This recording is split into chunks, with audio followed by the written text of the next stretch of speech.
All right, so let's start with the big story that we are tracking on WION this morning, where the race to the White House is heating up.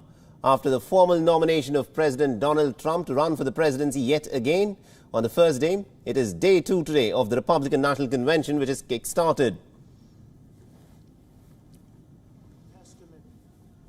2 years ago, I was honored to tell John Ponder's story of transformation in the Rose Garden on the National Day of Prayer. Today, I'm thrilled to welcome him back to the White House. John's life is a beautiful testament to the power of redemption.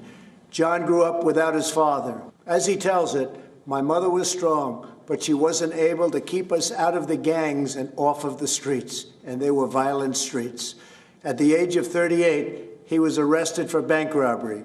While John was in prison, he began reading the Bible and listening to Christian radio. One day he heard Reverend Billy Graham on the radio proclaim, "Jesus wants to be Lord of your life." On that day, John dedicated his life to Christ. He spent the rest of his time in prison studying the Bible. When he was released, he heard a knock at his door.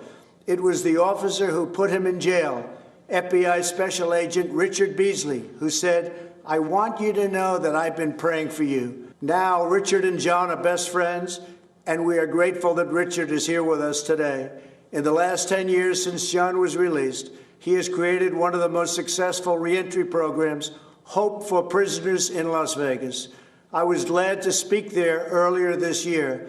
As John says, Hope for Prisoners is a movement that began as a dream in a tiny prison cell and is now making a difference in the lives of thousands, truly bringing hope that there is an opportunity and a community that is waiting and willing to offer them a second chance. John, we honor your devotion to showing returning citizens that they are not forgotten. We believe that each person is made by God for a purpose. I will continue to give all Americans, including former inmates, the best chance to build a new life and achieve their own American dream, and a great American dream it is.